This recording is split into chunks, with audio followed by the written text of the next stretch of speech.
গুণাবলী সহকারে বিশ্বাস করতে হবে। তার গুণ হচ্ছে তিনি খালিক, তিনি মালিক, তিনি রাজ্জাক, সকলের খাবার তিনি পৌঁছান। কারো খাবার তিনি, পৃথিবীতে যত প্রাণী তৈরি করেছেন সকলের খাবারও তিনি তৈরি করে দিয়েছেন। আল্লাহ পাক বলেছেন ওয়া মা মিন দাব্বাতিন ফিল আরদি ইল্লা আলাল্লাহি রিজকুহা। পৃথিবীর ভিতরে এমন কোন প্রাণী নাই, এমন কোন জীব নাই যার রিস্কের দায়িত্ব আমি আল্লাহ গ্রহণ করি নাই। সুবহানাল্লাহ। সকল প্রাণী জগতের খাবার কে তৈরি করেছেন? খাবার পৌঁছেছেন কে? একটা দৃষ্টান্ত দেই, যেহেতু আজকে এই বিষয়ে আমি বলবো না, একটা দৃষ্টান্ত দেই বোঝার জন্য। আপনারা মুরগির ডিম দেখছেন নিশ্চয়ই, অন্যান্য পাখির ডিমও দেখেছেন। এই ডিমের ভিতর থেকে বাচ্চা হয় ডিমের কোন অংশ দিয়ে? ভেতরের কুসুমটা দিয়েই কি হয় বলেন? বাচ্চা হয়। বাচ্চা যখন ডিমের ভিতরে হলো তখন তার প্রাণ আসছে। এই প্রাণ আসার পর, প্রাণ আসার সাথে সাথে বাচ্চার ক্ষুধার উদ্রেক হয়েছে। খাবেটা কি? ডিমের ভিতরে খাবার পৌঁছতে গেলে ডিম তো ফেটেই যাবে, বাচ্চা মরে যাবে। এখন খাবারটা দুনিয়ার কোন বিজ্ঞানী ডিমের পেটের মধ্যে, ডিমের মধ্যের বাচ্চাকে খাবার পৌঁছতে পারবে কি? তাহলে ওই ডিমের মধ্যে বাচ্চাটাকে খাবার কে দেন? কিভাবে দেন দেখছেন আপনারা? কুসুমের বাইরে যে সাদা অংশটা থাকে এটা হচ্ছে প্রোটিন, এটা হচ্ছে খাদ্য। যতদিন এই বাচ্চাটা কুসুমের ভিতর থেকে বাচ্চায় পরিণত হয়ে যতদিন ডিমের মধ্যে থাকা লাগবে, 18 দিন বা 19 দিন যতদিন থাকা লাগবে, ততদিনের খাদ্য ওর চতুর্পাশে রেখে দেওয়া হয়েছে। সবটুকুন খেয়ে খেয়ে যেদিন তার সবটা সাদা অংশ খাওয়া হয়ে গেল, তখন ঠোঁট দিয়ে পাতলা পর্দাকে ফাটায় দিয়া পৃথিবীর মাঝে বেরিয়ে আসে। এই বাচ্চাটির খাবার কে দিয়েছে? আল্লাহ পাক। সমস্ত প্রাণীর খাদ্য তিনি পৌঁছে দিয়েছেন, কোন জিনিস তিনি বাকি রাখেন নাই। আল্লাহকে বিশ্বাস করতে হবে, তিনি রাজ্জাক, তিনি খালেক, তিনি রব, তিনি স্রষ্টা। এই আল্লাহ পাকের যে 99টি নাম আছে, সমস্ত নাম হচ্ছে গুণবাচক নাম। এই গুণবাচক নাম দিয়ে তার গুণ সহকারে তাকে বিশ্বাস করতে হবে। গেল 2 নম্বর। কয়টা বলেছিলাম শর্ত? 3 নম্বর হচ্ছে আল্লাহ পাকের ক্ষমতা। আল্লাহরে বিশ্বাস করবেন ক্ষমতা দিয়ে। কি দিয়ে বিশ্বাস করবেন? ক্ষমতা দিয়ে। কি ক্ষমতা? আল্লাহ রাব্বুল আলামিন, তার ক্ষমতা হচ্ছে দিনকে রাত বানাতে পারেন, রাতকে দিন বানাতে পারেন, সাগরকে নগর বানাতে পারেন, নগরকে সাগর বানায় দিতে পারেন, পথের মানুষ ধরে, রাস্তার মানুষ ধরে প্রেসিডেন্ট বানায় দিতে পারেন, আবার প্রয়োজনে ফাঁসির মঞ্চে চড়াই দিতে পারেন। আল্লাহ রাব্বুল আলামিন জিন্দাকে মৃত্যু করেন, মৃত্যুকে জিন্দা করেন।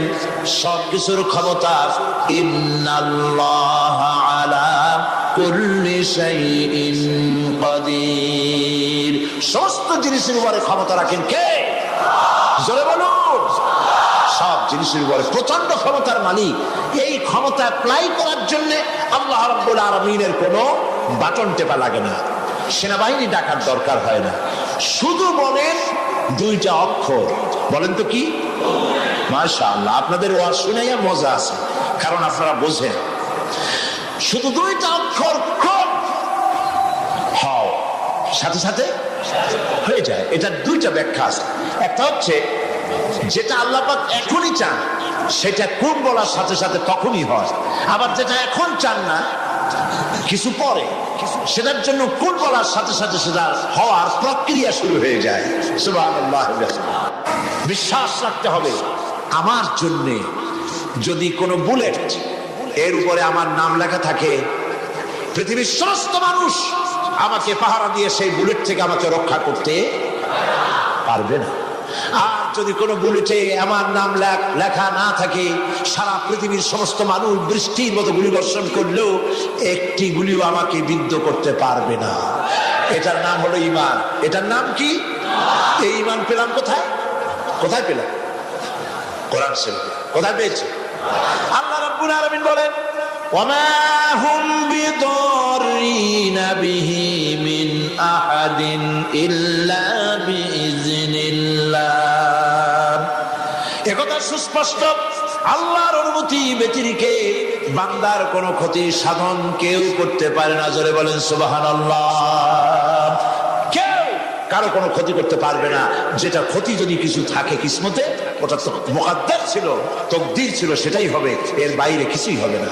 সুতরাং মুমিন ব্যক্তি সে সাহসী হবে, সে কখনো চিন্তা করবে না মৃত্যুর ভয়ের উদ্দেশ্য হাসিলের জন্য হয় শরীরের পতন, না হয় মন্ত্রের সাধন। ডু অর ডাই, সে আল্লাহর জন্য তার জীবন দিতে প্রস্তুত থাকবে। কারণ আল্লাহ রাব্বুল আলামিন বলেছেন, ইন্নাল্লাহা আশতারা মিনাল মুমিনিনা আনফুসাহুম ওয়া আমওয়ালাহুম বিআন্না লাহুমুল জান্নাহ। আল্লাহ পাক বলেন, আমি আমার মুমিনের জান আর মালকে আমি খরিদ করে নিয়েছি, বিনিময়ে আমার বান্দাকে আমার জান্নাত দান করে দিয়েছি। যেরকম সুবহানাল্লাহ। মুমিনের জান আর মালকে নিয়েছেন, বিনিময় কি দেবেন?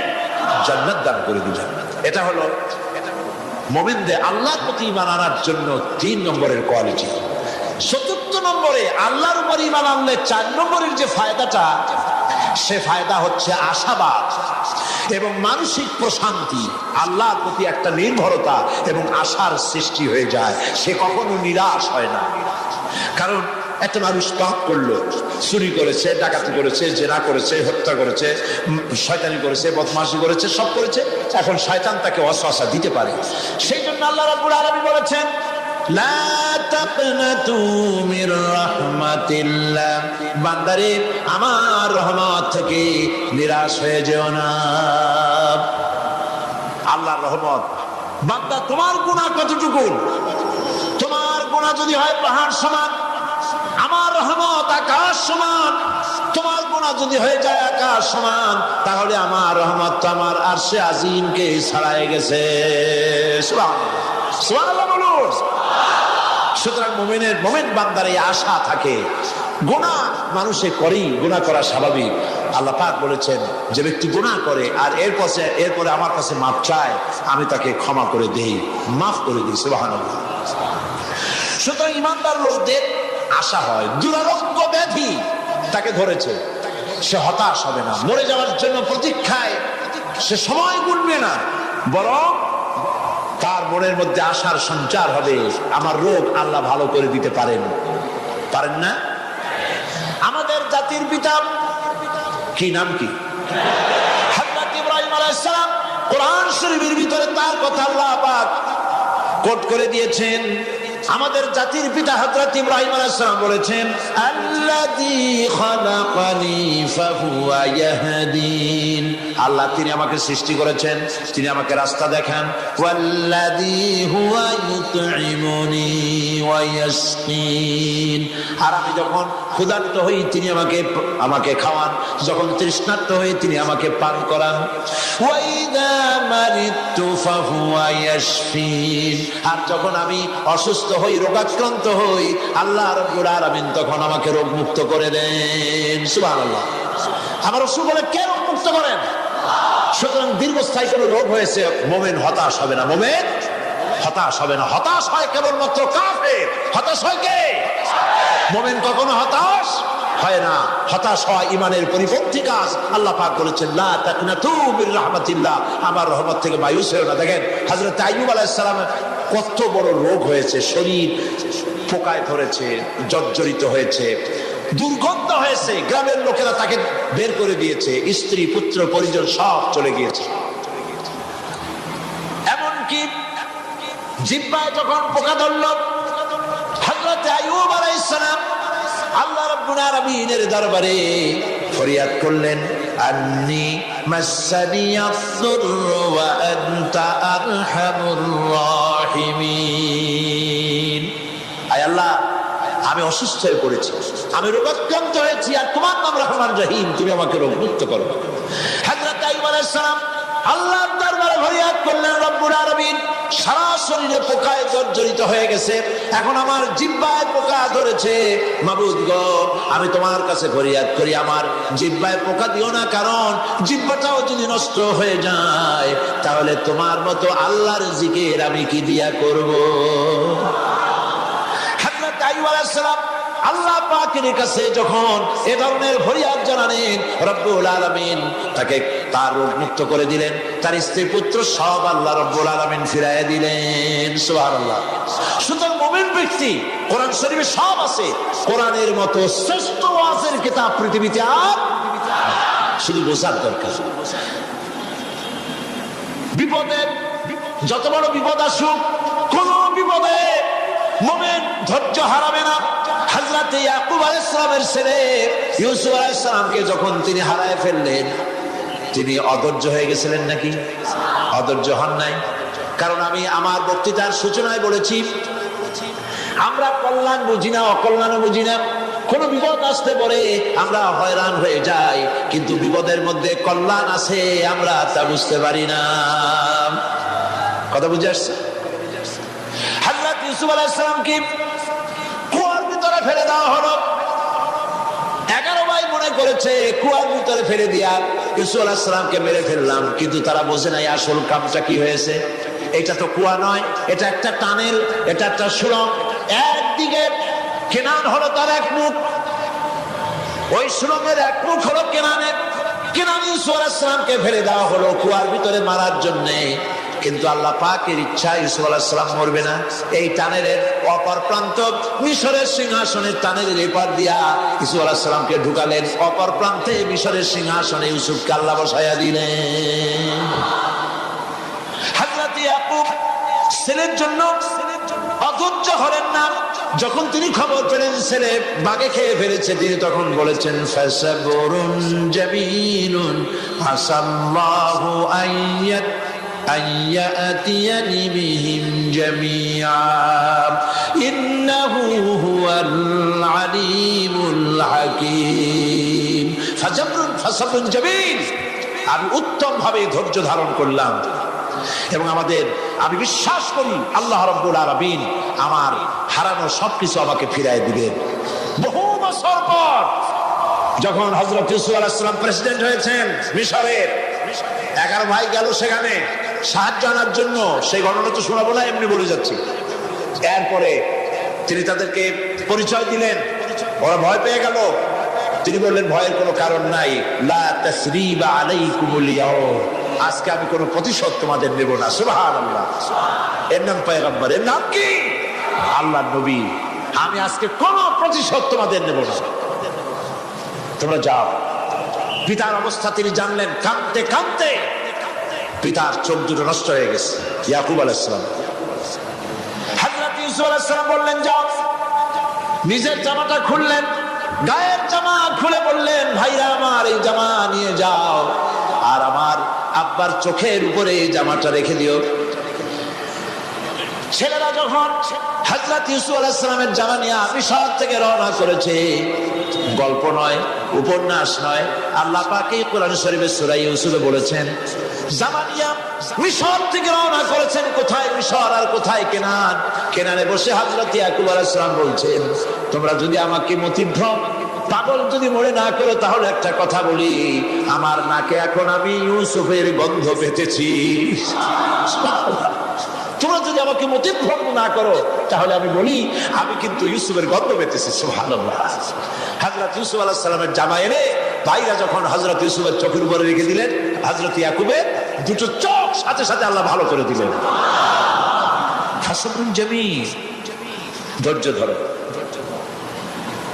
ঈমানদার ব্যক্তি আশার উপরে তার জীবন বাঁচে, কারণ যত বড় বিপদ আসুক না কেন, আশ্রয় পাওয়ার একটা জায়গা আছে, তার নাম হলো আল্লাহ। নাম কি? বলেন আল্লাহ। সবাই বলেন আল্লাহ, আল্লাহ, আল্লাহ, আল্লাহ। হযরত ইউনূস আলাইহিস সালাম মাছটাকে গিলে ফেলে দিল। মাছটাকে গিলে মাটির অতল তলদেশে চলে গেছে। এত বড় বিপদ পৃথিবীর কোন মানুষের হতে পারে নাকি? বলেন, কি বলেন? মাছের পেটের ভিতরে জানালা নাই, দরজা নাই, বেরোবার কোনো পথ নাই। মাছ গেছে পানির অতল তলদেশ। আল্লাহ পাক কোরআন শরীফের ভিতরে মানুষকে শোনান। আল্লাহ ওয়াজ করছেন, সুবহানাল্লাহ বলেন। আল্লাহ পৃথিবীর মানুষকে ওয়াজ করছেন, দুনিয়ার মানুষকে শোনান। আমার ইউনূস তো ধৈর্য হারা হয় নাই। ওয়াযান্নুন ইয যাহাবা মুগাদিবান ফাযান্না আন লান নাকদিরা আলাইহি ফানাদা ফিয-যুলুমাতি আন লা ইলাহা ইল্লা আনতা সুবহানাকা ইন্নী কুনতু মিনাজ জালিমিন।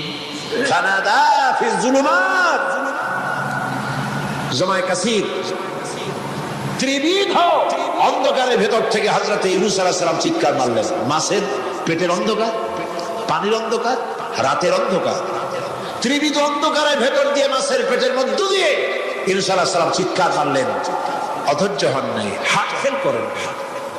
তিনি বলছেন, পড়েন আমার সাথে, লা ইলাহা ইল্লা আনতা সুবহানাকা ইন্নী কুনতু মিনাজ জালিমিন। তুমি ছাড়া কোনো ইলাহ নাই, কোনো উপাস্য নাই, মাবুদ নাই। তোমার পবিত্রতা ঘোষণা করছি, আমি জালিমদের অন্তর্ভুক্ত হয়ে গেছি। ইউনূস আলাইহিস সালাম যখন কাঁদতেছিলেন, আল্লাহ রাব্বুল আলামিন সেই কান্না শুনেছিলেন কিনা বলেন? শুনছিলেন কিনা? শুনতে পেয়েছিলেন কিনা?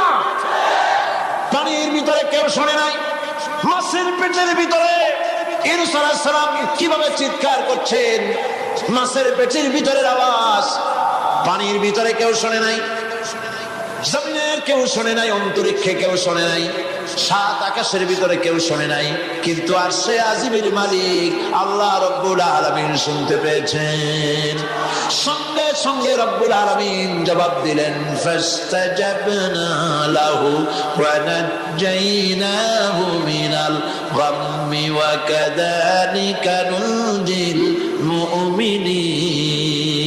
পড়েন, ফাস্তাজাবনা লাহু ওয়া নাজ্জাইনাহু মিনাল গাম্মি ওয়া কাযালিকা নুনজিল মুমিনিন।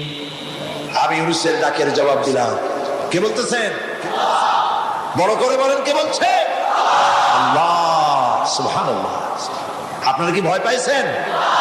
ভয় পেয়েছেন মুসলমান? আল্লাহ রাব্বুল আলামিন বলেন, আমি আমার ইউনূসের ডাকের জবাব দিলাম। শুধু জবাব দেই নাই, আমি ইউনূসকে তার মাছের পেটের ভিতর থেকে বাঁচাই দিলাম। মাছের পেটের মধ্যে বেদনা শুরু হয়ে গেল, এমন বেদনা হয়েছে মাছ এখন বমি না করে পারে না। কথা বুঝতে পেরেছেন? মাছ এখন বমি না করে পারে না, পানির উপরে মাছ ভেসে উঠল। আল্লাহ কোরআন শরীফের ভিতরে বলছেন, মাছ সাতরায়া কিনারায় চলে গেল, ইউনূস আলাইহিস সালামকে বমি করে ফেলে দিল। ইউনূস আলাইহিস সালাম বেঁচে গেলেন। আল্লাহ পাক বলেন, শুধু ইউনূসকে বাঁচাইলাম না, বরং আমি সকলের জন্য আশার বাণী শোনাই। শোনো মুমিনেরা, ওয়া কাযালিকা নুনজিল মুমিনিন। মুমিন বান্দা যারা, যত বড় বিপদ আসুক আমারে ডাকো, আমি বিপদ দিয়ে বাঁচাই দেব। সুবহানাল্লাহ। বিপদ থেকে আমি বাঁচাই দেব।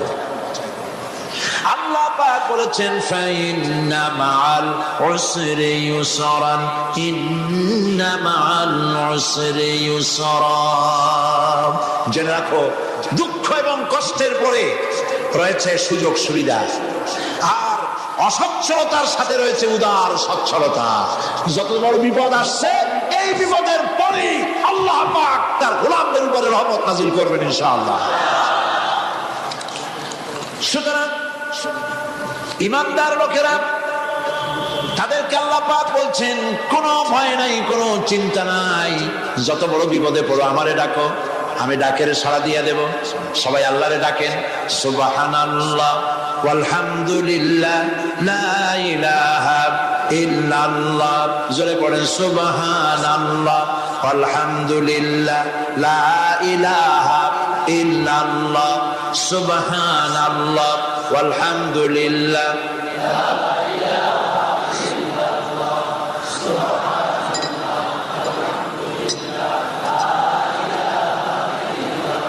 লা ইলাহা ইল্লাল্লাহু মুহাম্মাদুর রাসূলুল্লাহ।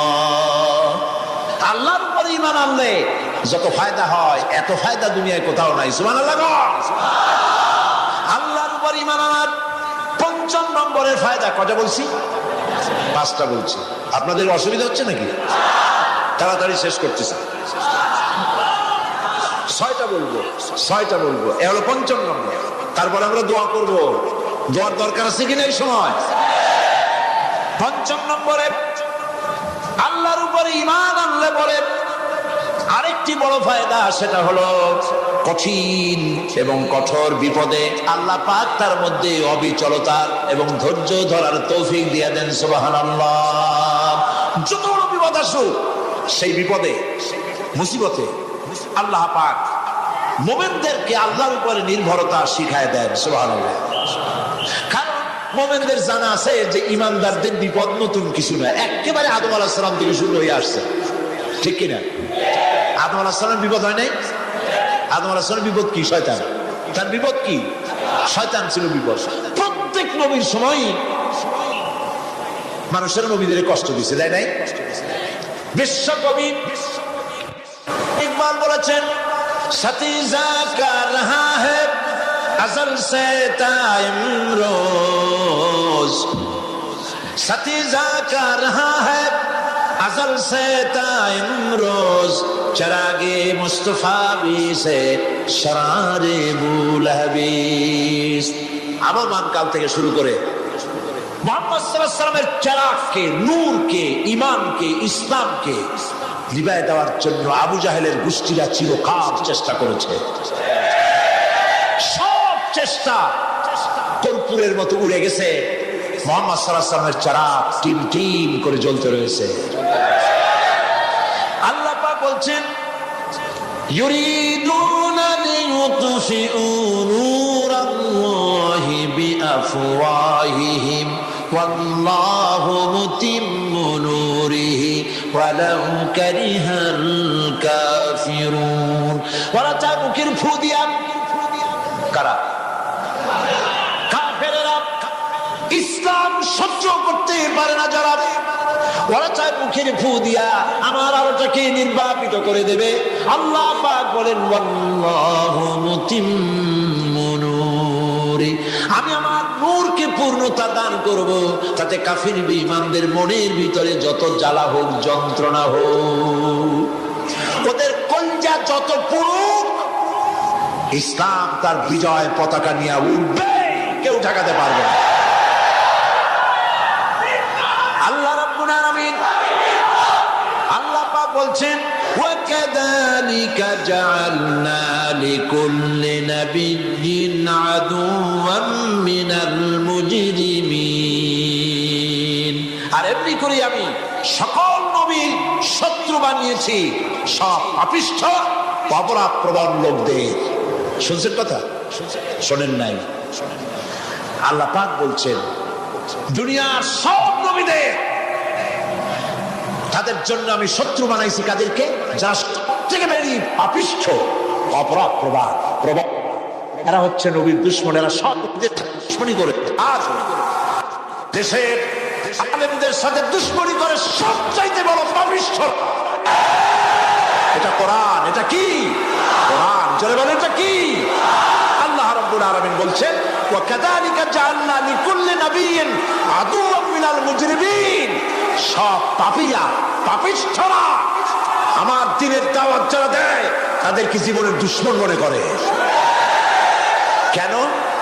শোনেন, আমি কার ওয়াজ শোনাচ্ছি? কার ওয়াজ শোনাচ্ছি? আমার আল্লাহর ওয়াজ। অপরাধটা কি? নবীদের বিরুদ্ধে, নবীর ওয়ারিস, ওয়ারাসাতুল আম্বিয়া কারা, তো তাদের বিরুদ্ধে তাদের অপরাধটা কি? তাদের অপরাধ সম্পর্কে আল্লাহ নিজে বলেন, ওয়ামা নাকামু মিনহুম ইল্লা আন ইউমিনু বিল্লাহিল আজিজিল হামিদ। এদের বিরুদ্ধে অ্যাকশন নেওয়ার আর কোন অপরাধ ওদের নাই। ওদের একমাত্র অপরাধ, ওরা আল্লাহর জমিনে আল্লাহর আইন প্রতিষ্ঠা করতে চায়। এটাই হচ্ছে অপরাধ।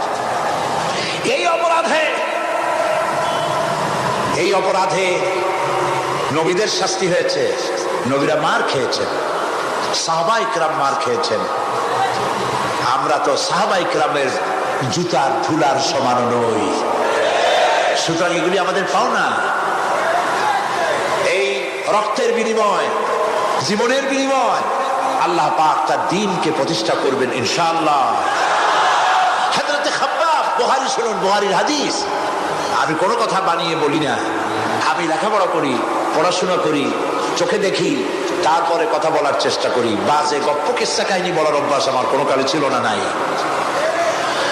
রাসূল করিম সাল্লাল্লাহু আলাইহি ওয়াসাল্লামের মতো মানুষ, ওনার মতো মানুষ, আহারে, তার চাইতে শ্রেষ্ঠ মানুষ কি পৃথিবীতে আছে? তিনি মার খাইছেন না খান নাই? আহা, কিভাবে তাকে মারলো! গলায় চাদর দিয়ে পেঁচাইয়া আছাড় মেরে ফেলে দিয়ে তারপরে তাকে প্রহার করা হয়েছে। আবু জাহেল মেরেছে, বেহুশ হয়ে গেছেন হুজুর। হযরত হামজা তখনও কাফের ছিলেন। শিকার থেকে ফিরে এসে মুহাম্মদ সাল্লাল্লাহু আলাইহি ওয়াসাল্লামের অবস্থা দেখে পায়ের রক্ত মাথায় উঠে গেছে। আপন ভাইয়ের ছেলে, আর এমন ছেলে। চলে গেলেন আবু জাহেলের বাড়ি, বললেন, আবু জাহেল, তুই নাকি মুহাম্মদ সাল্লাল্লাহু আলাইহি ওয়াসাল্লাম মারছিস? কেন মারলি? তিনি তো ভালো কথাই বলেন, সব সময় বলেন সত্য কথা বলো, মানুষের উপকার করো, এতিমকে আশ্রয় দাও। এত সুন্দর সুন্দর ভালো ভালো কথা বলেন, তার মতো ভালো মানুষ তো দুনিয়ায় দেখি নেই। মানলি কেন? তুই কি মনে করছিস যে আব্দুল্লাহ মারা গেছে বলে এতিম হয়ে গেছে মুহাম্মদ সাল্লাল্লাহু আলাইহি ওয়াসাল্লাম? তোর মনে রাখা উচিত, আব্দুল্লাহ মারা গেছে, হামজা মরে নাই। হযরত হামজা ধনুক বাইর করলেন, এক বাড়ি মারলেন মাথার উপরে, মাথা ফাটা রক্ত বেরিয়ে গেল। হামজা হন হন করে হেঁটে এলেন রাসূলের কাছে। হুজুরের অসুস্থ দেহ মুবারক কোলে উঠায় নিয়ে বললেন, বাবা। তার মস্তক মুবারক কোলে উঠায় নিয়ে বললেন, আমি আবু জাহেলের মাথা ফাটিয়ে রক্ত বের করে দিয়ে এসেছি, তুমি একটু খুশি হও। হুজুর বললেন, চাচা, কার মাথা ফাটাইছেন, কার রক্ত বের করেছেন, এই কথা বলে তো আমাকে আপনি খুশি করতে পারবেন না। তিনি বললেন, বাবা, তুমি কি বলে খুশি হও? তিনি বললেন, আমি খুশি হই চাচা, তোমার মুখে যদি একটা বার আমি ঈমানের কলেমা শুনতে পাই। হযরত হামজা বললেন, মুহাম্মদ সাল্লাল্লাহু আলাইহি ওয়াসাল্লাম, আমার বুঝতে মোটেও কষ্ট হয়নি, তুমি কোনো সাধারণ মানুষ নও। সাধারণ মানুষের প্রতিশোধে তুমি বিশ্বাসী হতে, খুশি হতে, প্রতিশোধে বিশ্বাসী হওনি, তুমি অবশ্যই আল্লাহর নবী। আমি আল্লাহকে সাক্ষী রেখে, আমি তোমাকে সাক্ষী রেখে ঈমানের কালেমা ঘোষণা করছি, লা ইলাহা ইল্লাল্লাহু মুহাম্মাদুর রাসূলুল্লাহ। ভাইরা আমার, আল্লাহর দ্বীন প্রতিষ্ঠার জন্য আমার নবীদেরকে কষ্ট করতে হয়েছে, সাহাবায়ে কেরামদেরকে কষ্ট করতে হয়েছে, আল্লাহর ওলিদেরকে। ইমাম আবু হানিফা রাহমাতুল্লাহ আলাইহি 8 বছর জেলের মধ্যে রাখা হয়েছিল।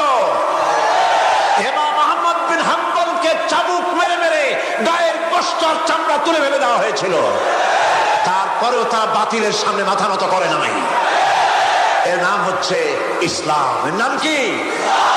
বুখারীর হাদিস, হযরত খাব্বাব বিন আরিত রাদিয়াল্লাহু তাআলা আনহু। বুখারীতে হাদিসটা ভাবে এসেছে, ওয়ান খাব্বাব বিন আরিত রাদিয়াল্লাহু তাআলা আনহু আন্নাহু قال قال شكونا الى رسول الله صلى الله عليه وسلم وهو متوسد بردة له في ظل الكعبة। তিনি বললেন, আমরা রাসূলের কাছে গেলাম, যাই দেখি রাসূল করিম সাল্লাল্লাহু আলাইহি ওয়াসাল্লাম কাবা শরীফের ছায়ায় আরাম ফরমাচ্ছেন। আমরা কাছে গিয়ে বললাম, আলা তাস্তানসিরু লানা আলা তাদউ লানা ইয়া রাসূলুল্লাহ, হে রাসূল, আপনি কি আমাদের জন্য দোয়া করবেন না? আমরা তো মার খেতে খেতে শেষ হয়ে গেলাম। আমাদের খাব্বাবকে, খুবাইবকে, আম্মারকে, সুমাইয়াকে মেরে শেষ করে দিল। ওরা আমাদেরকে না খাওয়ায় রাখে, সারা রাত খেতে দেয় না, ঘুমাতে দেয় না। তারা আমাদের বেলালকে মেরে মেরে রক্তাক্ত করে উত্তপ্ত মরুভূমির উপরে চিৎ করে শোয়ায়, বুকের উপরে পাথর চাপা দিয়ে রেখেছে। ওরা সাহাবায়ে কেরামদেরকে মারতেছে, না খাওয়ায় রাখতেছে। হুজুর, আপনি কি আল্লাহর কাছে দোয়া করবেন না? এখনো কি দোয়ার সময় আসে নাই? হাদিস শরীফে এসেছে, হুজুর সাল্লাল্লাহু আলাইহি ওয়াসাল্লাম উঠে বসলেন, বললেন, ও খাব্বাব, তোমাদের আগে এই পৃথিবীতে যারা দ্বীনের দাওয়াত নিয়ে এসেছিলেন, সমকালীন শক্তি তাদেরকে ধরতো, ফায়ুহাজুর রাজুলু ফায়ুহফারু লাহু ফিল আরদ, তাদেরকে ধরে তাদের জন্য কবর খনন করা হতো জীবিত মানুষের জন্য। ফায়ুজআলু ফিহা, এরপরে সেই গর্তের ভিতরে তার কোমর পর্যন্ত গেড়ে দেওয়া হতো। সুম্মা ইউতা বিল মানশার, এরপরে করাত আনা হতো। ফায়ুদাউ আলা রাসিহি, এরপরে সেই করাত তার মাথার উপরে রাখা হতো। ফায়ুজআলু বিসাইদ, করাত দিয়া ঘষে ঘষে চিড়ে চিড়ে জীবিত মানুষকে দ্বিখণ্ডিত করে ফেলে দেওয়া হতো।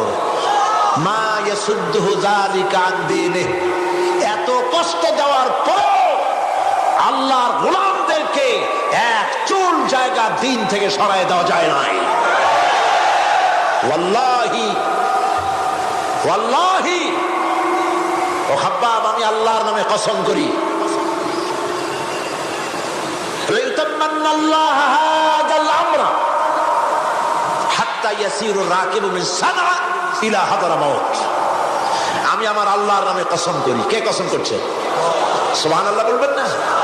রাসূলুল্লাহ কসম করছেন, আমি কসম করি আল্লাহর, সেদিন বেশি দূরে নয় যেদিন ইয়েমেনের রাজধানী সানা থেকে শুরু করে হাজরামাউত পর্যন্ত হাজার হাজার মাইল সওদাগরেরা তাদের পণ্য নিয়ে, মহিলারা তাদের সৌন্দর্যের পসরা নিয়ে একাকিনী অথবা দলবদ্ধভাবে যাতায়াত করবে মরুভূমির উপর দিয়ে। লা ইয়াখাফু ইল্লাল্লাহ, আল্লাহ ছাড়া তাদের অন্তঃকরণে কোনো ভয় থাকবে না। ওয়ালাকিন্নাকুম তাস্তাজিলুন, তোমরা বড্ড তাড়াহুড়ো করছো, অপেক্ষা করো, সেরকম সময় আসবে। রাসূল করিম সাল্লাল্লাহু আলাইহি সাল্লাম সেরকমের সময় দিতে পেরেছিলেন নাকি পারেন নাই? পেরেছিলেন কিনা? সেজন্য রক্ত দিতে হয়েছে, সেজন্য মার খেতে হয়েছে, সেজন্য জেলে যেতে হয়েছে। রাসূল করিম সাল্লাল্লাহু আলাইহি সাল্লামকে, জেল তো নতুন কিছু নয়। ইউসুফ আলাইহিস সালাম জেলে থাকেন নাই? জেলে থাকেন নাই? ঠিক আছে, রাসূল করিম সাল্লাল্লাহু আলাইহি সাল্লাম জেলে ছিলেন না? সেই জেল এরকমের দেওয়ালে ঘেরা জেল নয়, পাহাড়ে ঘেরা, চতুর্দিক থেকে পাহাড়ে ঘেরা শিয়াবে আবি তালেব 3 বছর। কতদিন?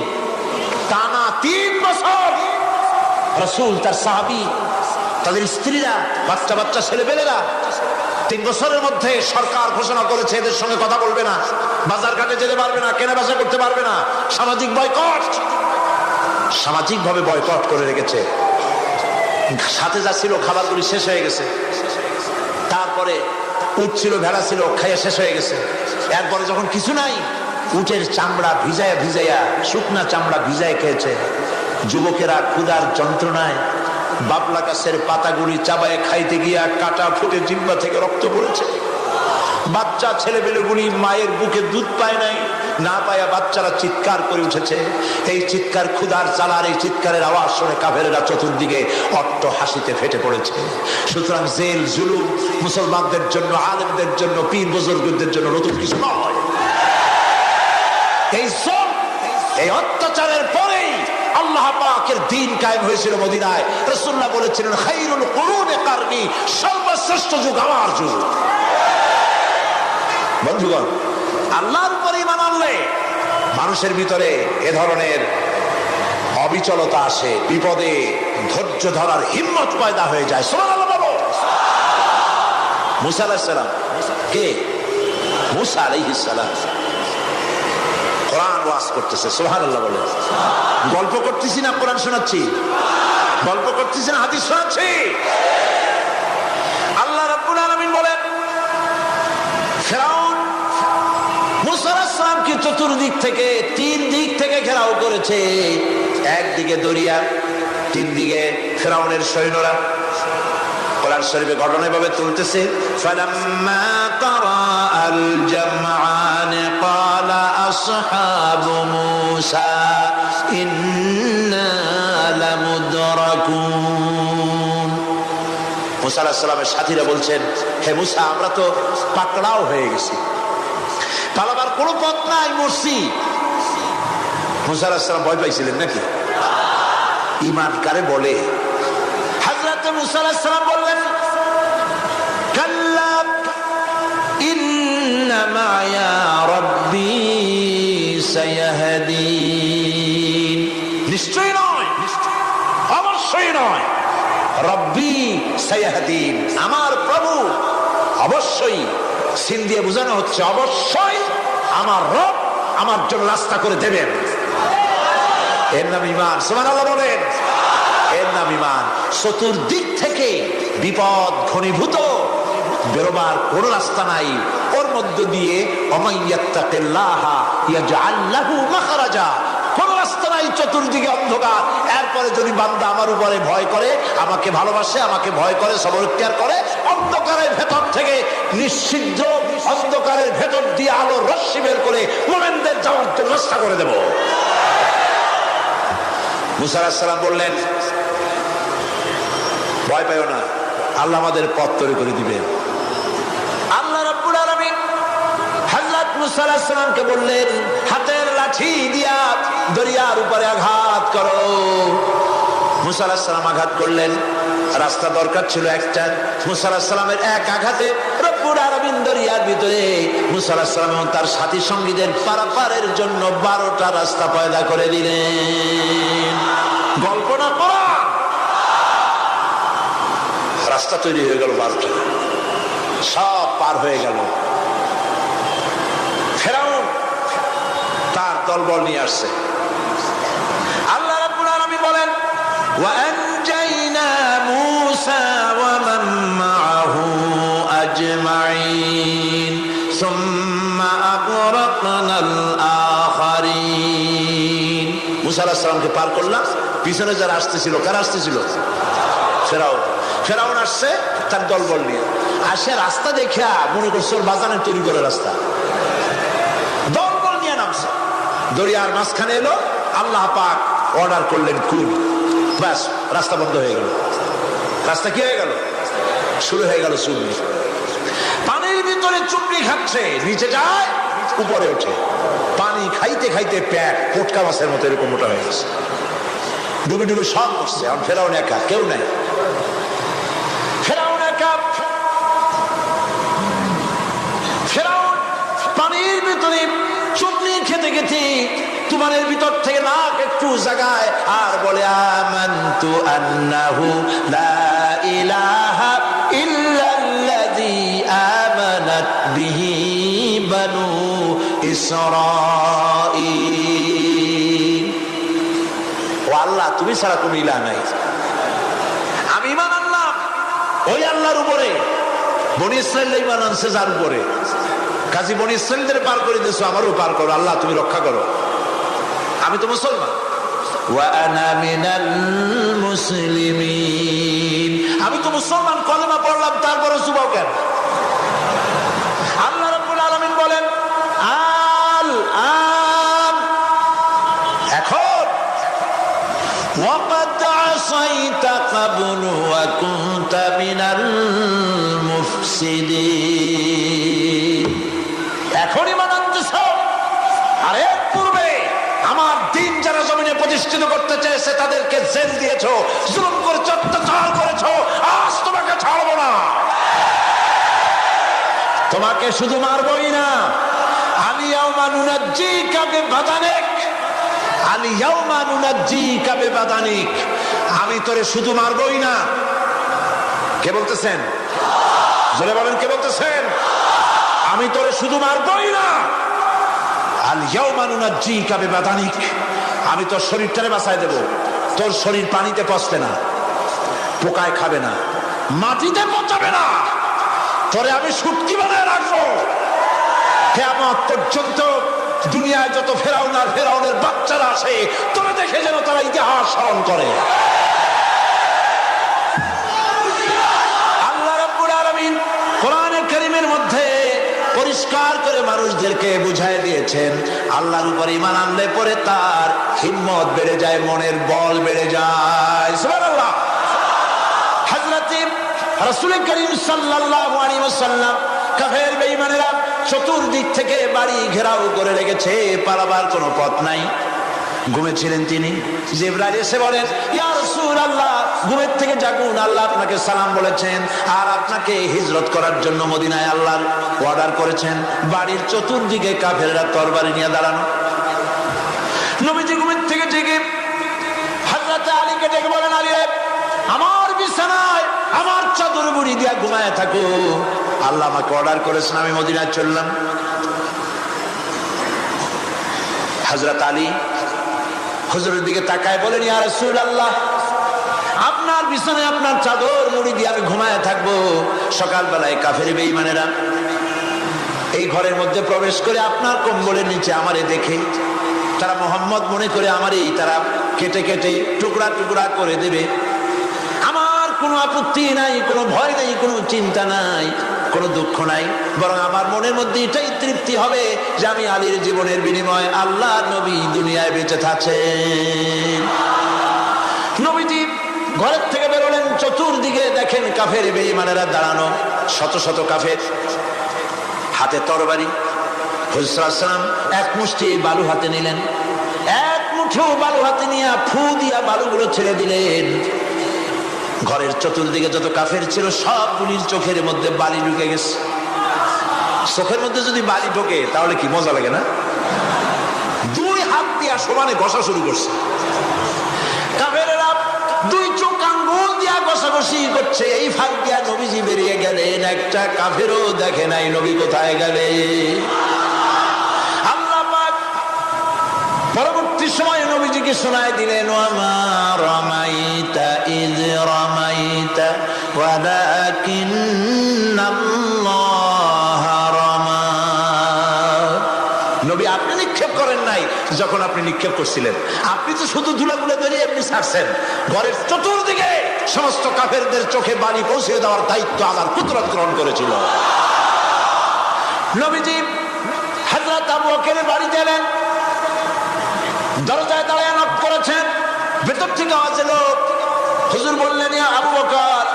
হযরত আবু বকর পিছন থেকে দরজার মধ্য থেকে ঘরের মধ্য থেকে জবাব দিলেন, লাব্বাইকা ওয়া সাদাইকা ইয়া রাসূলুল্লাহ। হুজুর প্রশ্ন করলেন, আবু বকর, গভীর রাত্রে জিবরাইল আমারে ঘুম থেকে জাগাইলো, তোমারে জাগাইলো কে? একটা কে উঠলা কেমনে?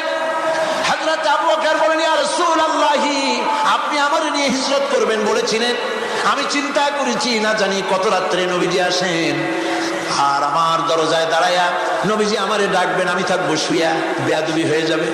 এই জন্য বিছানায় না ঘুমায়া আপনার পবিত্র জবানের ডাক শোনার জন্য এত রাত ধরে এই দরজার সঙ্গে দাঁড়ায়া দাঁড়ায়া ঘুমাইতেছিলাম।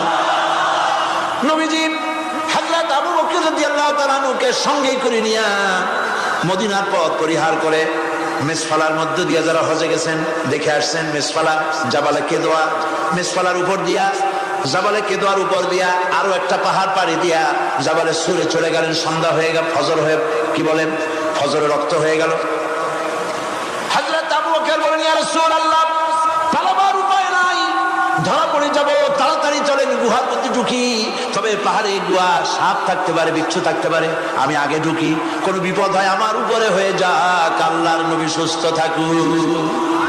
হযরত আবু বকর কি মহব্বত, নিজের জীবনের চাইতে রাসূলের মহব্বত বেশি, সুবহানাল্লাহ।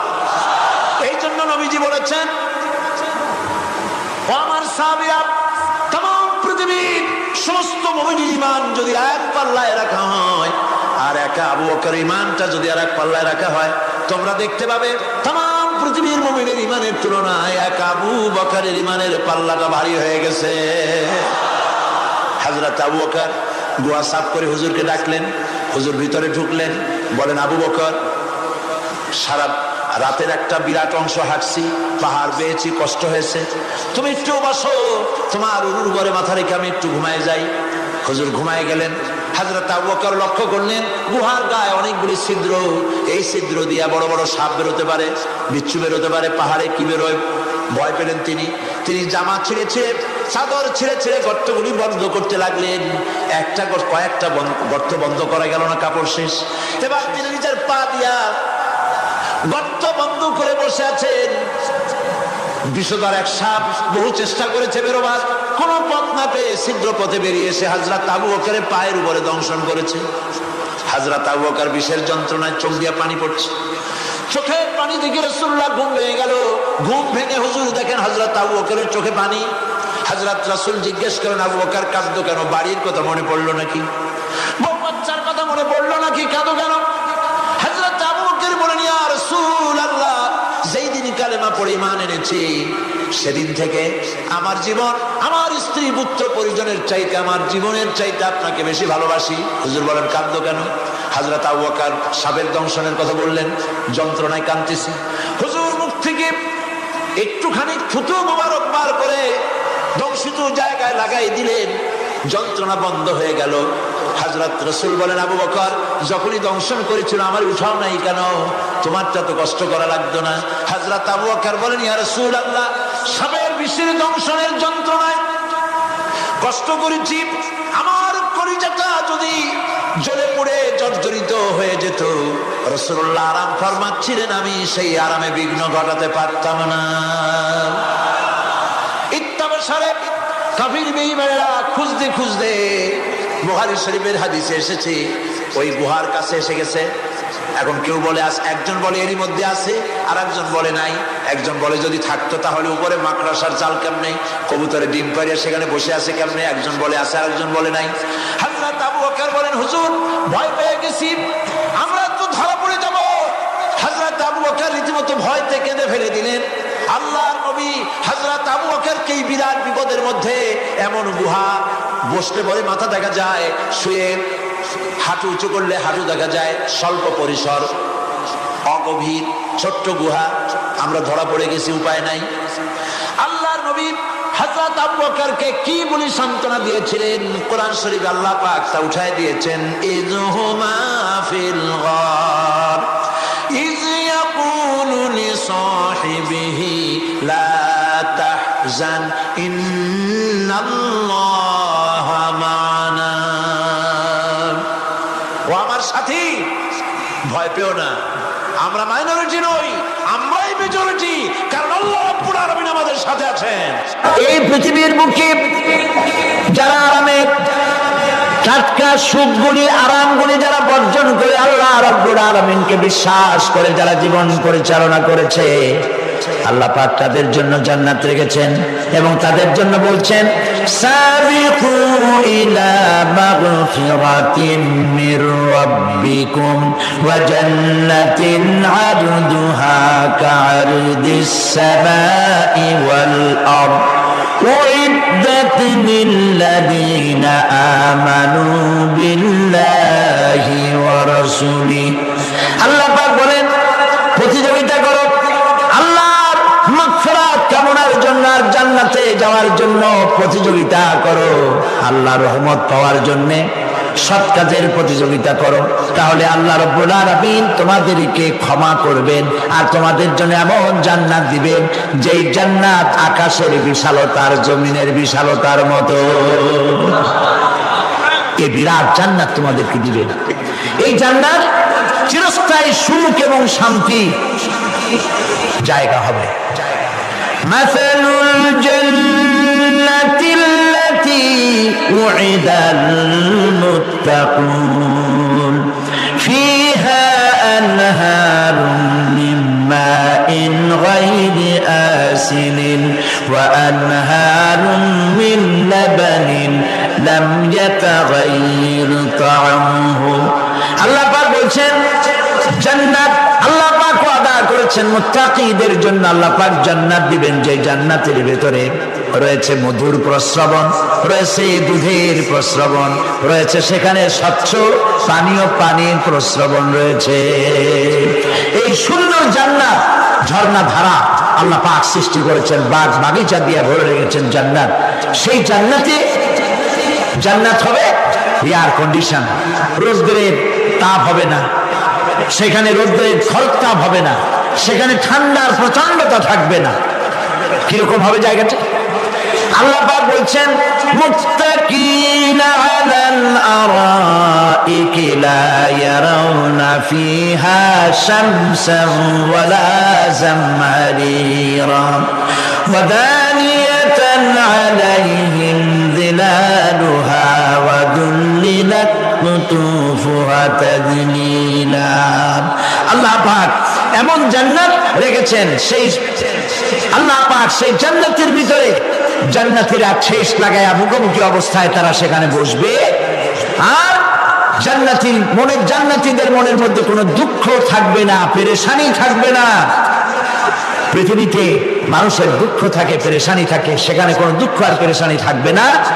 সেই জায়গাটা হবে শীতাতপ নিয়ন্ত্রিত, না শীত না গরম, চির বসন্ত বিরাজ করবে। জান্নাতীরা সেখানে থাকবে। এই সুন্দর জান্নাত আল্লাহ পাক রেখেছেন মুত্তাকীদের জন্য। সুবহানাল্লাহ। কাফেরদের জন্য জান্নাত হয়েছে, জাহান্নাম হবে চিরকাল। খালিদিনা ফিহা আবাদান, চিরকাল কাফেররা জাহান্নামে থাকবে। সর্বশেষ যে ব্যক্তি জাহান্নাম থেকে মুক্তি লাভ করবে তাকে আল্লাহ পাক বলবেন, ফেরেশতাদেরকে বলবেন, আমার ফেরেশতারা আমার এই বান্দাকে জান্নাত এবং জাহান্নামের মাঝখানে রেখে দাও। জান্নাত এবং জাহান্নামের মাঝখানে লোকটি যখন থাকার জায়গা পাবে, সে জান্নাতের দিকে তাকায়া দেখবে আর কাঁদতে থাকবে। আল্লাহ পাক জিজ্ঞেস করবেন, বান্দারে যুগের পর যুগ ধরে জাহান্নামে কেঁদেছো, আমি রব্বুল আলামিন জাহান্নাম মাফ করে দিয়া জান্নাত জাহান্নামের মাঝখানে রেখে দিয়েছি, আযাব থেকে তো বেঁচে গেছো, এখন কাঁদো কেন? লোকটি বলবে, রব্বুল আলামিন কাঁদি এই কারণে, জাহান্নাম থেকে মাফ করেছো, তোমার শুকরিয়া আদায় করি। জান্নাত তো আমার কপালে নাই, কিসমতে নাই, কিন্তু জান্নাত আমি এখান থেকে দেখতে পাচ্ছি। জান্নাতের সুঘ্রাণ আমার নাকে আসতেছে, কপালে নাই যাওয়ার। আমি কাঁদি এর জন্য, তুমি যদি মেহেরবানি করে আমাকে জান্নাতের দরজার কাছে একটু দাঁড় করায় দিতা, প্রাণ ভরে তোমার জান্নাতের দৃশ্যটা একটু দেখতাম। আল্লাহ পাক তার আরজি পূরণ করবেন, বলবেন যাও। ফেরেশতাদের বলবেন, এর জান্নাতের দরজার কাছে দাঁড় করায় দাও। জান্নাতের দরজার কাছে দাঁড়িয়ে লোকটি আবার কান্না শুরু করবে। আল্লাহ পাক প্রশ্ন করবেন, আবার কান্দ কেন? লোকটি বলবে, রব্বুল আলামিন কান্দি এই কারণে, জান্নাতের এই দরজায় দাঁড়ায়া জান্নাতের অফুরন্ত নিয়ামত কিছুই ভালো করে দেখা যায় না, শুধু অল্প জায়গা দেখি। যদি তুমি আমারে দয়া করে জান্নাতের মাঝখানে দাঁড় করায় দিতা, চতুর্দিকে তাকায়া তাকায়া দেখা কলিজারে ঠান্ডা বানাইতাম। তবে আমি ওয়াদা করি, জান্নাতের কোন নাজ নেয়ামত, কোন ফল আমি খাবো না, ধরবো না, ছুঁইব না। একটুখানি মেহেরবানি করে মাঝখানে দাঁড় করাইয়া দাও, জান্নারে ঠান্ডা করি। আল্লাহ রাব্বুল আলামিন ফেরেশতাদের বলবেন, আমার এই বান্দারে জান্নাতের মাঝখানে দাঁড় করাইয়া দে। আল্লাহর নবী বলেন, জান্নাতের মাঝখানে দাঁড়িয়ে লোকটি আগের চাইতে আরো জোরে চিৎকার মেরে কাঁদতে থাকবে। আল্লাহ পাক বলবেন, বান্দারে কি হলো তোর? দরজার কাছে আসতে চাইছিলি, আইনা দিলাম। আবার এবার মাঝখানে আসতে চাইছো, তাও এনে দিয়েছি, আবার কান্দো কেন? লোকটি বলবে, রব্বুল আলামিন এবার কান্দি এই জন্যে, তুমি যখন দয়া করে একটিবার জান্নাতের মাঝখানে এনে আমাকে দাঁড় করায় দিয়েছো, তুমি রহমান রহিম গফুরুর রহিম, এই জান্নাত থেকে আবার আর বাইর করে দিও না। আল্লাহ রাব্বুল আলামিন বলবেন, ও আমার বান্দারে, আমার এই জান্নাত তোর খুব পছন্দ হয়েছে নাকি? লোকটি বলবে, রব্বুল আলামিন কলিজা ঠান্ডা হয়ে গেছে, ভাবতেও পারি নাই জান্নাত এত সুন্দর। আল্লাহ পাক বলবেন, বান্দারে এরকম একটি নয়, দুইটা নয়, তোর জন্য আমি 10টা জান্নাতে এরকম রিজার্ভ করে রাখছি। সুবহানাল্লাহ। আল্লাহ পাককে ভয় করে পৃথিবীর সমস্ত পাপ থেকে যারা নিজেকে রক্ষা করবে, আল্লাহ তাদের জন্য এই জান্নাত রেখে দিয়েছেন। সুবহানাল্লাহ। সেই জান্নাতের রিসিপশন আপনারা আন্দাজ করতে পারবেন না, রিসিপশন কারে কয়। কি এর প্রধানমন্ত্রী আর প্রেসিডেন্ট, 4-5টা পুলিশ আর আর্মি এসে একটা ঠক করে সেলুট মারলো, বাস শেষ হয়ে গেল, এরকম না। জান্নাতীদেরকে রিসিপশন দেওয়া হবে। জান্নাতীরা যখন আল্লাহর হুকুমে জান্নাতের দিকে যেতে লাগবে, আর যখন জান্নাতের কাছে চলে যাবে, আল্লাহ রাব্বুল আলামিন শোনায় দিচ্ছেন, হাত্তা ইদা জাউহা ফুতিহাত আবওয়াবুহা ওয়া ক্বালা লাহুম খাজানাতুহা সালামুন আলাইকুম তিবতুম ফাদখুলুহা খালিদিন। সুবহানাল্লাহ। জান্নাতে প্রবেশ করার দরজার মুখোমুখি হবে, দ্বার রক্ষীগণ তখন বলবে সালামুন আলাইকুম, আল্লাহর শান্তি তোমাদের উপরে বর্ষিত হোক। সুবহানাল্লাহ। দুনিয়ার চাকা চাকা সুখগুলি দুই পা দিয়ে ছেড়ে দিয়েছো, চাকা সুখগুলি গ্রহণ করো নাই, হারাম খাও নাই, আল্লাহর দ্বীন কায়েমের জন্য রক্ত দিয়েছো, জীবন দিয়েছো, কষ্ট করেছো, আল্লাহকে ভয় করেছো। আমাদের সালাম গ্রহণ করো, জান্নাতের মধ্যে ঢুকে যাও চিরকালের জন্য। সুবহানাল্লাহ। আর বাইরে হওয়া লাগবে না, চিরকাল এই জান্নাতের মধ্যে তোমরা বসবাস করতে পারবে। আল্লাহ রাব্বুল আলামিনের ফেরেশতারা বলে দিবেন। জান্নাতের মধ্যে আল্লাহ পাক হুরদের সঙ্গে জান্নাতীদের বিয়ের ব্যবস্থা করে দিবেন। কোরআনে কারিমে আল্লাহ পাক বলেন মুত্তাকিনা আলা সুরুজিন মাসফুফাতিন ওয়া যাওয়াজনাহুম বিহুরিন ঈন। সামনাসামনি ভাবে সাজানো সারি সারি আসন সমূহের উপর তারা ঠেস লাগায় বসে থাকবে, আর আল্লাহ রাব্বুল আলামিন হুরদের সাথে জান্নাতীদের বিয়ের ব্যবস্থা করে দিবেন। যেসব হুরের সঙ্গে বিয়ে হবে তাদের আল্লাহ পাক বিবরণ দিচ্ছেন কি রকম হবে তারা। লাম ইয়াতমিসহুন্না ইনসুন ওয়ালা জান। এর পূর্বে জিন এবং ইনসান এদেরকে কেউ স্পর্শ করে নাই। কিরকম তারা? কাআন্নাহুন্নাল ইয়াকুতু ওয়াল মারজান। যেমন ঝিনুকের ভিতরে মণিমুক্তা থাকে, এইভাবে আল্লাহ পাক তাদেরকে পবিত্র করে রেখে দিয়েছেন। আমার প্রিয় ভাইরা, আল্লাহ রাব্বুল আলামিন কোরআনে কারীমের ভিতরে বলেছেন ফাবিআইয়ি আলা'i রাব্বিকুমা তুকাযযিবান। জান্নাত দান করে আল্লাহ পাক এবার জান্নাতীদেরকে সম্বোধন করে বলবেন ইয়া ইবাদি লা খাউফুন আলাইকুমুল ইয়াওমা ওয়ালা আনতুম তাহজানুন।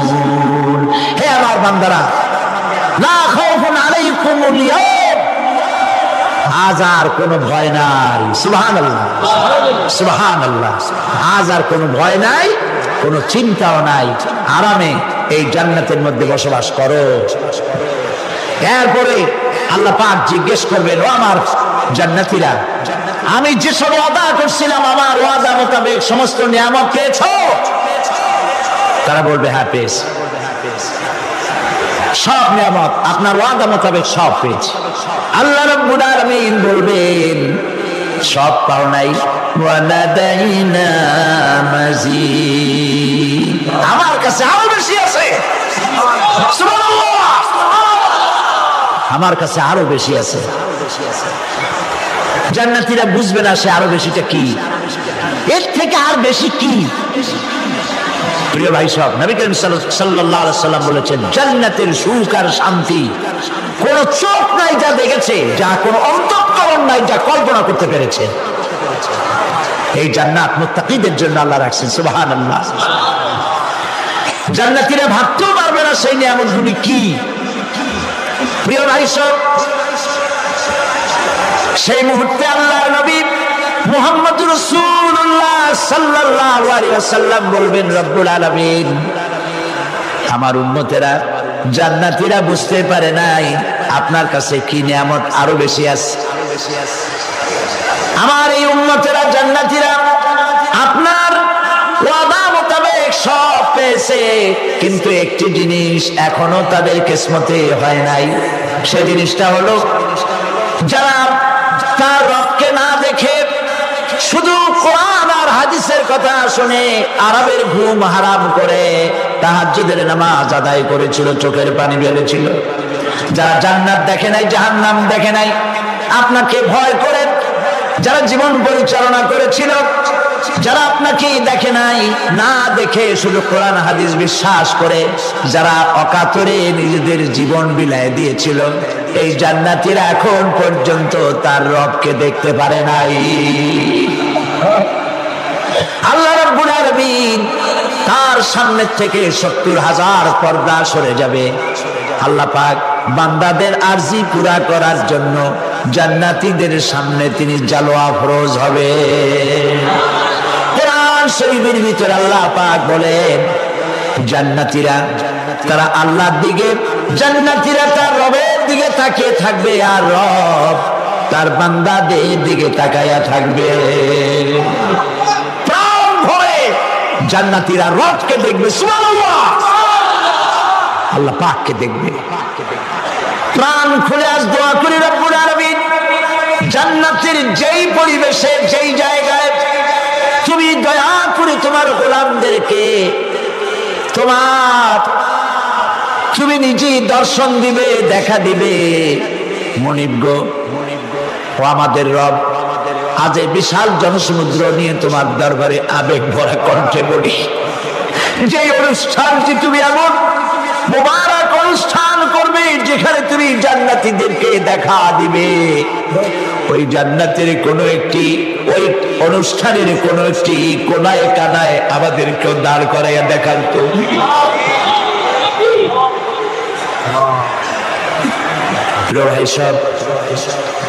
আল্লাহ রাব্বুল আলামিন মানুষের সামনে এত সব নিয়ামত রেখেছেন, এই জান্নাত দান করবেন। এরপরে আল্লাহ রাব্বুল আলামিন কোরআনে কারীমের মধ্যে বলেছেন রব্বিস সামাওয়াতি ওয়াল আরদি ওয়া মা বাইনাহুমার রাহমানি লা ইয়ামলিকুনা মিনহু খিতাবা। এসব পুরস্কার রয়েছে তোমাদের সেই রবের পক্ষ থেকে যিনি আকাশ আর জমিনের মালিক। সুবহানাল্লাহ বলবেন না? যার সামনে কথা বলার ক্ষমতা কারো হবে না। এটি একটি মারাত্মক কথা। কিয়ামতের দিন আল্লাহর দরবারে কেউ কথা বলতে পারবে না আল্লাহর নির্দেশ ছাড়া। একটি আকীদা পরিষ্কার করে নিয়ে যান আপনাদের, সে আকীদাটা এভাবে পরিষ্কার করুন,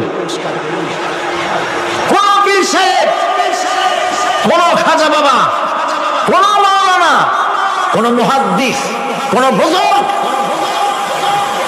আপনাকে সুপারিশ করতে পারবে না যদি না আল্লাহ পাক তাকে কথা বলার তৌফিক না দেন। মনে থাকবে এটা। আয়াতুল কুরসির ভিতরে আমরা পড়ি মান যাল্লাযী ইয়াশফাউ ইনদাহু ইল্লা বিইযনিহি। আল্লাহ পাক বলেছেন কিয়ামতের দিন আল্লাহর দরবারে কার সাহস আছে কথা বলতে পারে? মান যাল্লাযী ইয়াশফাউ ইনদাহু ইল্লা বিইযনিহি। আল্লাহর ওয়াদা ছাড়া, হুকুম ছাড়া আল্লাহর সামনে কথা বলার সেদিন কেউ থাকবে না। সুবহানাল্লাহ। কেউ কথা বলতে পারবে না।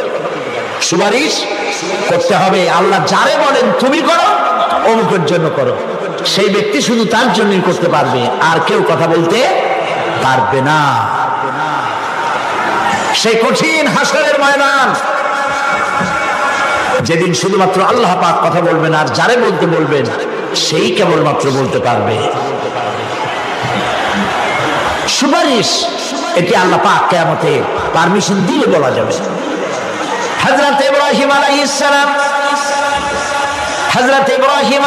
সালাম কিয়ামতের দিন তার নিজের পিতা সম্পর্কে সুপারিশ করবেন। রব্বুল আলামিন আমার আব্বার জন্য সুপারিশ করতেছি, মেহেরবানি করে জাহান্নাম থেকে তারে আপনি রক্ষা করুন। আল্লাহ রব্বুল আলামিন বলবেন ইব্রাহিম তোমার সুপারিশ মঞ্জুর হবে না। প্রিয় ভাই সব একটু মাথা খাটান, চিন্তা করেন। জাতির পিতা কে? জাতির পিতা চিল্লায় বলুন, কলিজা সাফ করে ফেলুন। মুসলমানদের জাতির পিতা হাফিজ আমি কেউ হতে পারে না।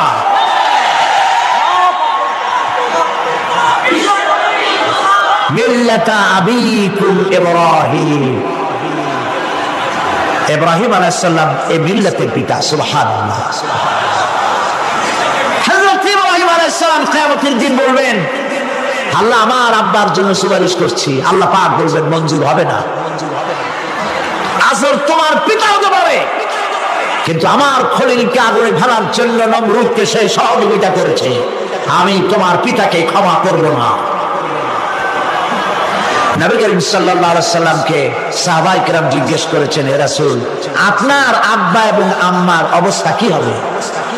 নবী করিম সাল্লাল্লাহু আলাইহি সাল্লাম কেঁদে ফেলেছেন, সাওয়াব করেছেন, আমি তাদের কোনো উপকারে আসব না।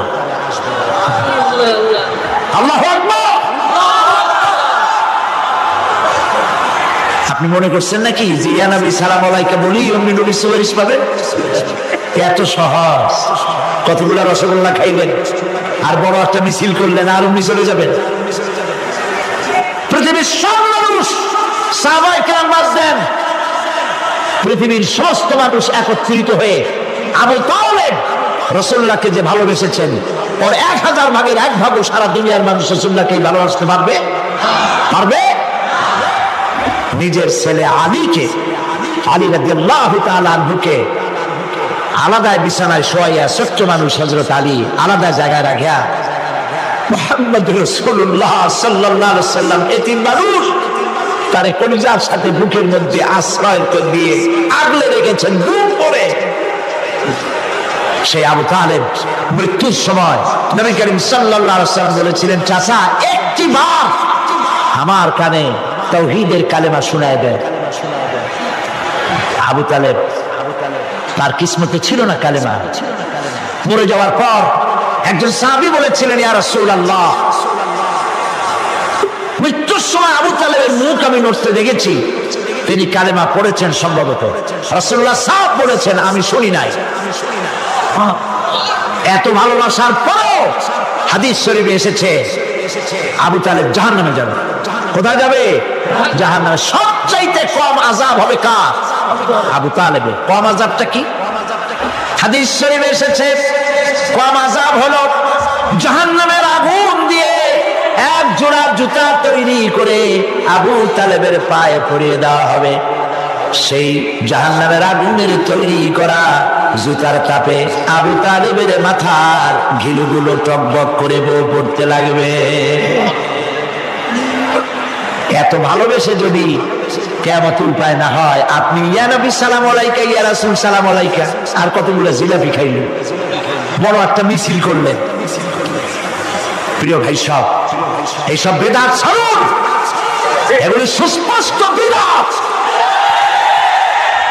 রাসূলুল্লাহকে ভালোবাসবেন, সাহাবীরা যেভাবে ভালোবেসেছেন ওইভাবে ভালোবাসবেন।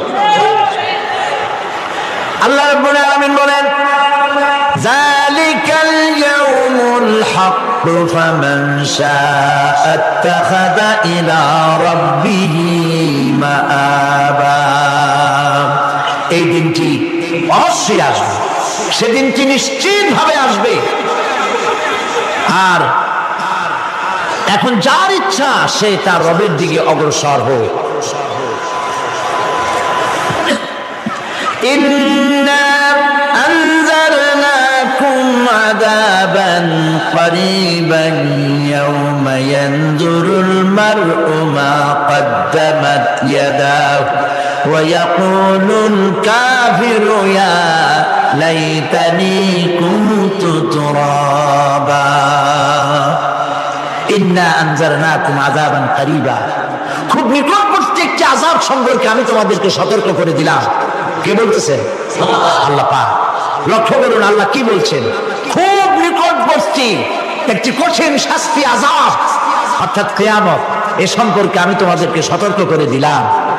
ইয়াউমা ইয়ানজুরুল মার'উ মা কদ্দামাত ইয়াদাহু, সেদিন প্রত্যেকটি লোক যা সে পাঠিয়ে দিয়েছিল এখানে, অর্থাৎ যা করেছিল সেগুলি সে দেখতে পাবে। আর তখন ওয়ায়াকুলুল কাফিরু ইয়া লাইতানি কুনতু তুরাবা। সেই কিয়ামতের ময়দানে অবস্থা দেখে কাফেররা বলবে, আহারে মানুষ না হইয়া যদি মাটি হইয়া যেতাম, যদি মাটি হতাম, যদি মানুষ না হয়ে না জন্মতাম, আজ এই হাসরের ময়দানে এইখানে এই বিচারের মুখোমুখি হতাম না, মাটি হইলে বরং অনেক ভালো হতো। এই পৃথিবীতে আমরা এসেছি, চলে যাব, যাওয়ার আগে এই কোরআন একটি বিশাল জনগোষ্ঠী এমন বানাতে চেয়েছে যে জনগোষ্ঠী এই কোরআন দিয়ে একটি বিশাল সমাজ গড়বে, রাষ্ট্র গড়বে, এমন রাষ্ট্র গড়বে যেই রাষ্ট্রে দুঃখ থাকবে না, অশান্তি থাকবে না, যেখানে সুখ থাকবে, সমৃদ্ধি থাকবে, আর কিয়ামতের দিন আল্লাহর জান্নাতে তারা চলে যাবে। তেমন একটি সমাজকে আমরা চাই। সবাই বলেন সেরকম একটি সমাজকে আমরা চাই।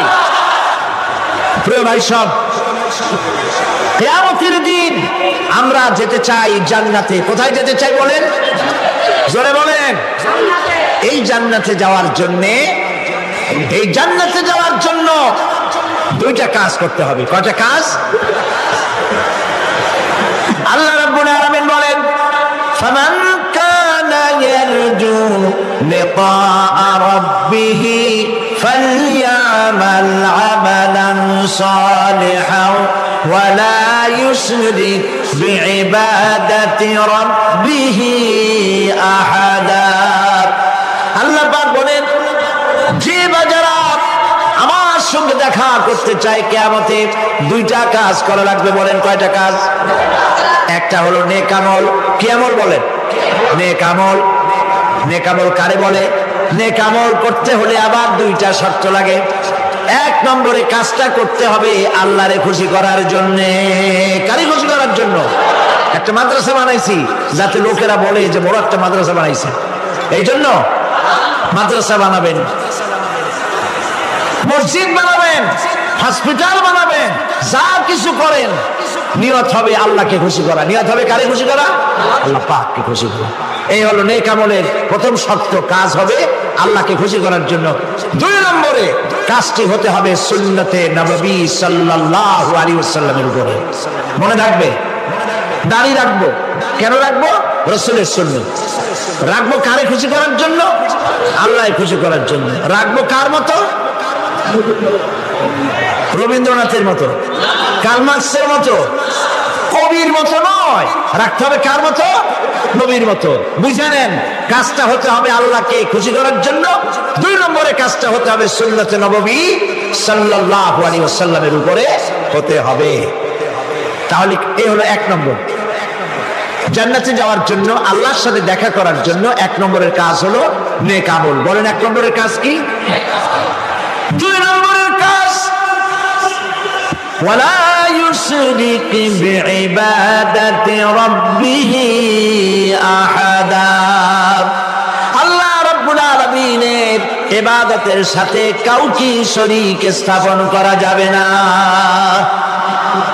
আমরা যারা মুসলমান, অধিকাংশ মুসলমান শিরকের ভিতরে মুবতালা হয়ে আছে।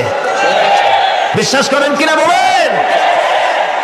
কাফেররা তো মুশরিক আছে, ওরা তো মুশরিক আছেই, কিন্তু আমরা মুসলমানেরা আমাদের আমলের মধ্যে, আমাদের অজান্তে সবের নিয়তে অনেক শিরক আমরা করে বসি। নাউজুবিল্লাহ। বলেন নাউজুবিল্লাহ। এই জন্য আমি বারবার সতর্ক করি, নিজেকেও করি, আপনাদেরকেও করি। এই কারণে করি, শিরকের গুনাহ আল্লাহ মাফ করবেন না। ইন্না শিরকা লাযুলমুন আযীম। শিরক মস্ত বড় জুলম, আল্লাহ মাফ করবেন না। আল্লাহর কাছে কাঁদতে কাঁদতে মাফ চাওয়া লাগবে যে আল্লাহ শিরক থেকে আমাকে রক্ষা করো, বাঁচাও। অনেক গোপন শিরক আছে। মাজারে যান, পীর সাহেবের কাছে যান, মনে যদি নিয়ত থাকে উনি ফু দিলে আমি ভালো হবই, উনি তাবিজ দিলে আমার বাচ্চা হবেই, উনি আমারে দয়া করলেই আমার ব্যবসায় উন্নতি হবেই, এইটার নাম শিরক। এটার নাম কি? ওয়াইজা সাআলতা ফাসআলিল্লাহ ওয়াইজা ইসতাআনতা ফাসতাইন বিল্লাহ। যা বলার আল্লাহরে বলো, আর যা চাওয়ার কার কাছে চাও? চিল্লায় বলেন। কলিজাটাকে পরিষ্কার করে দেন আজকের মাহফিলে। এই কলিজায় কারো প্রতি কোনো ভয় রাখবো না আল্লাহ ছাড়া। ভয় করবো কারে বলেন? মহব্বত আল্লাহ ছাড়া, এত বেশি মহব্বত আর কাউকে করবো না। আল্লাহ তাআলা আমাদের কলিজায় তোমার ভয় এবং মহব্বত দিয়ে ভরে দাও। রাসূলের মহব্বত দিয়ে আমাদের দিলকে ভরে দাও।